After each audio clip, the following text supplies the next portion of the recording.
श्री शिवाय नमस्तुभ्यम। नमस्कार दोस्तों, स्वागत है आपका मेरे चैनल स्प्रेडिंग स्पिरिचुअलिटी में। आज के इस वीडियो में हम सावन शिवरात्रि व्रत कथा श्रवण करेंगे। 23 जुलाई यानी कि आज सावन शिवरात्रि मनाई जा रही है। इस दिन कई लोग व्रत रखते हैं और शुभ मुहूर्त में विधि विधान से भगवान शिव की पूजा आराधना करते हैं। दोस्तों, शिवरात्रि का हिंदू धर्म में विशेष महत्व माना जाता है। ये शिवरात्रि श्रावण मास के कृष्ण पक्ष की चतुर्दशी तिथि को मनाई जाती है। इस दिन शिव के भक्त शिवलिंग का जलाभिषेक करते हैं और भगवान से सुखी जीवन की कामना करते हैं। इस दिन व्रत रखने का भी विशेष महत्व माना जाता है। दोस्तों, बिना किसी देरी किए हम कथा की शुरुआत करते हैं। बोलो हर हर महादेव।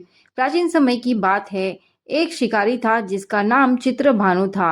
वह जंगल में शिकार कर अपने परिवार का पालन पोषण करता था। एक बार वह एक साहूकार से कर्ज लिया था जो वह चुका नहीं पाया था, जिससे नाराज होकर साहूकार ने उसे बंदी बना लिया था। सहयोग से उसी दिन महाशिवरात्रि का पर्व था। बंदीगृह में रहते हुए चित्रभानु ने वहां शिवरात्रि व्रत और भगवान शिव की महिमा से जुड़ी हुई बातें सुनी। उसके मन में एक अजीब सी शांति उतर आई। संध्याकाल को साहूकार ने उससे फिर ऋण का हिसाब मांगा तो शिकारी ने वचन दिया कि वह अगली सुबह चुका देगा। साहूकार ने उसे छोड़ दिया। रिहा होते ही चित्रभानु जंगल की ओर शिकार के लिए निकल पड़ा। दिन भर भूखा प्यासा रहने की वजह से वह थक चुका था। सूर्यास्त के बाद वह एक जलाशय के पास पहुंचा और एक बेल वृक्ष पर चढ़ गया। उसे उम्मीद थी कि रात को समय कोई न कोई जानवर वहां पानी पीने जरूर आएगा। जिस पेड़ पर वह बैठा था उसके नीचे एक शिवलिंग स्थापित था जो बेलपत्र से ढका हुआ था। शिकारी को इसकी जानकारी नहीं थी।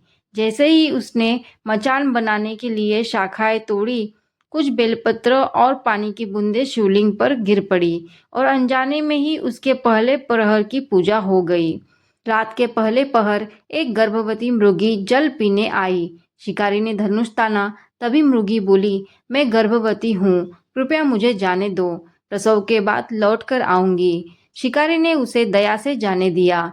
इस तरह उसका व्रत और रात्रि जागरण चलता रहा। दूसरे प्रहर में एक और मुर्गी आई।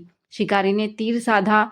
वह बोली, मैं अपने साथी की खोज में हूँ, मिलकर तुरंत लौट आऊंगी। शिकारी ने उसे भी छोड़ दिया। तीसरे प्रहर में एक मुर्गी अपने बच्चों के साथ वहां पहुंची।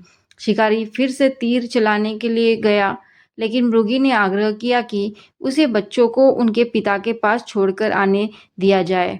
शिकारी ने फिर से दया खाकर उसे जाने दिया। हर बार शिकारी तीर चलाने को होता तब कुछ बेलपत्र और पानी की बूंदें शिवलिंग पर गिरते रहे और इस तरह उसकी पूजा क्रमश पूरी होती रही। रात के अंतिम प्रहर में एक मृग वहां आया। शिकारी ने सोचा, अब कोई बहाना नहीं मानूंगा, लेकिन मृग बोला, अगर तुमने मेरी तीनों पत्नियों को माफ कर दिया है तो मुझे भी थोड़ी देर का जीवन दान दे दो, हम सब तुम्हारे सामने लौट आएंगे। शिकारी ने मृग को भी जाने दिया। कुछ ही देर में मृग अपनी तीनों पत्नियों और बच्चों के साथ वापस आया। शिकारी यह देखकर बहुत भावुक हो गया। उसकी आंखों से आंसू बहने लगे और वह समझ गया कि करुणा ही सबसे बड़ा धर्म है। उसने शिकार का जीवन छोड़ दिया और शिव भक्ति में लीन हो गया। भगवान शिव उसकी भक्ति और करुणा से प्रसन्न हो गए। उन्होंने शिकारी को दर्शन देकर उसे गुह नाम दिया और आशीर्वाद स्वरूप जीवन में सुख, समृद्धि व भक्ति का वरदान दिया। यही गुह बाद में भगवान श्री राम का घनिष्ठ मित्र बना। तो दोस्तों, इस प्रकार यह सावन शिवरात्रि की व्रत कथा यहाँ पर संपन्न होती है। वीडियो आपको अच्छी लगे तो लाइक जरूर करिए। हर हर महादेव।